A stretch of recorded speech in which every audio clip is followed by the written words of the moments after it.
এবং আত্মত্যাগের ভিতর দিয়ে আমরা কিন্তু এই 5ই আগস্টের মুহূর্তটি পেয়েছি। ফলে সেটি জনগণের জন্য উন্মুক্ত করে দেওয়া এবং জনগণের বিজয়কে ধারণ করে রাখার উদ্দেশ্যেই এই গণভবনকে জাদুঘরে পরিণত করা হবে।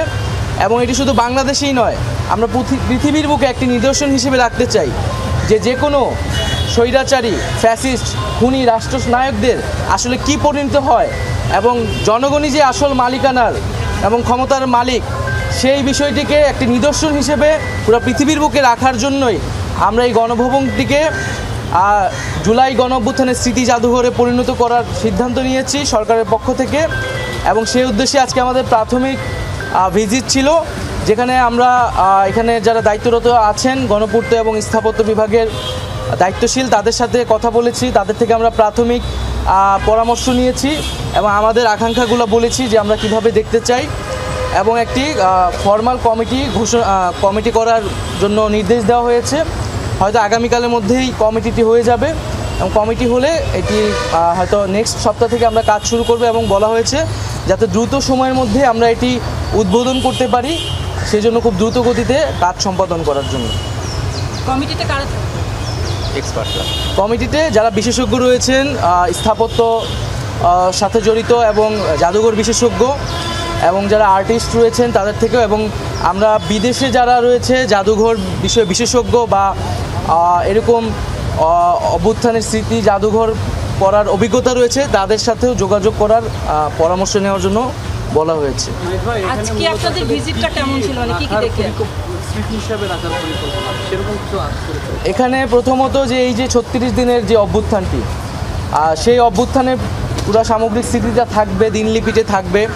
আমাদের যে শহীদ যারা হয়েছেন এই আন্দোলনে তাদের স্মৃতি থাকবে, তাদের তালিকা থাকবে। এবং এই আন্দোলন ছাড়াও গত 16 বছরে আমরা এই অভ্যুত্থানটাকে তো একটা 16 বছরের একটা লড়াইয়ের একটা মুহূর্ত আমরা 5ই আগস্টে পেয়েছিলাম। তো এই পুরো 16 বছরের যে আমাদের যেই নিপীড়ন হয়েছে, যারা গুম হয়েছে তাদের তালিকা থাকবে এবং যাদের বিচার বহির্ভূত হত্যা হয়েছে, এই সকল বিষয়গুলোর একটা রিপ্রেজেন্টেশন থাকবে। এবং যেখানে আমরা সিদ্ধান্ত নিয়েছি এই যে স্থাপত্যটা এখন ভগ্নাবশেষ অবস্থায় আছে সেটিকে সর্বোচ্চ সেই অবস্থায় রেখেই আমরা এই জাদুঘরটি করা হবে এবং এখানে কিছু ডিজিটাল রিপ্রেজেন্টেশনও থাকবে।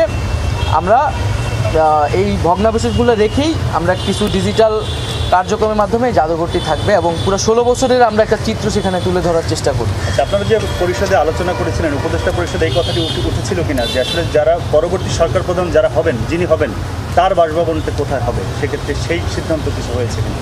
যদি এটা প্রধান দেখলেন আজকে কি পরিস্থিতি দেখলেন এটাও বলবেন, ওইটা তো পরের আলোচনা। হ্যাঁ, পরবর্তী প্রধানমন্ত্রীর বাসভবন বিষয়ে সেটা পরবর্তীতে আলোচনা হবে।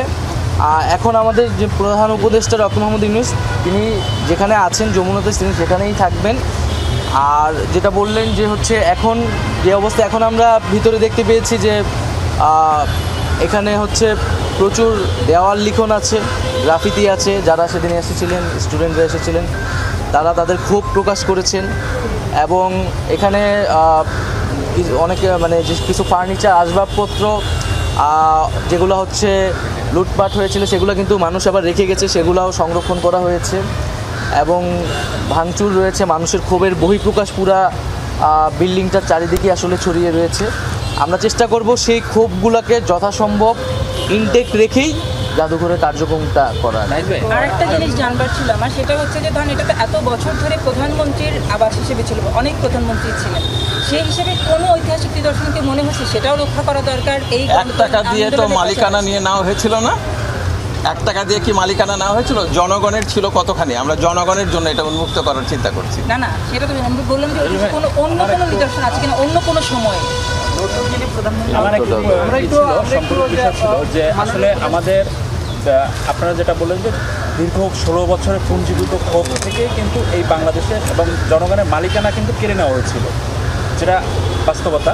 এখন বিষয়টা হলো যে এই আন্দোলনে ছাত্র জনতার অভ্যুত্থানে আমাদের এখনও যে পরিমাণ ছাত্র জনতা বিভিন্ন হাসপাতালে, কারো হাত নাই, কারো পা নাই, কারো দুটো চোখ দিয়েছে এবং সব মানে কিশোর পার হয়নি একটা বাচ্চা, এটা আমার পছন্দ দাঁড়িয়ে যাচ্ছে এইসব কথা বলতে গেলে।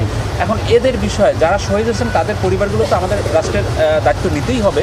পাশাপাশি এই যে পরিবারগুলা এবং এটা সুষ্ঠু একটা পরিসংখ্যান আপনারা এবং সুষ্ঠুভাবে সমস্ত সারা দেশ থেকে তথ্যগুলো কালেকশন করছেন কিনা, এবং তাদের এই মুহূর্তে অনেকেরই দেখাচ্ছে বিদেশে চিকিৎসার জন্য প্রয়োজন, নিলে হয়তো তার চোখটা ভালো হয়ে যেতে পারে, এরকম মানে আপনাদের কঠোরভাবে মানে খুব গভীরভাবে এগুলো ব্যবস্থা নিচ্ছেন কিনা তালিকার অগ্রগতিটা যদি কত বলেন, দূর? কারণ এই বিষয়টা অনেককে আমি নিউজ করতে দেখছি, আমরা একটা হচ্ছে- একটা খারাপ অবস্থা। এই মাসেই আমরা কিন্তু শহীদ পরিবার যতটুকু পর্যন্ত আমরা তালিকা করেছি, তালিকা প্রায় শেষের দিকে, এবং সেই শহীদ পরিবারদের নিয়ে আমরা এই মাসে একটি স্মরণ সভার আয়োজন করবো বেশ বড় করে আর কি। এবং সেখানে মূলত ফাউন্ডেশনের যে আমরা কার্যক্রমটি চলছে সেটির ঘোষণা হবে, এবং আমাদের যেই আহতদের ব্যাপারে এবং শহীদ পরিবারদের ব্যাপারে যে কমিটমেন্টগুলো আর্থিক এবং অন্যান্য প্রতিশ্রুতিগুলো সেখান থেকে দেওয়া হবে, এবং যে তালিকাটিও সেখান থেকে আমরা ঘোষণা করব। এটা এই মাসের মধ্যেই হবে।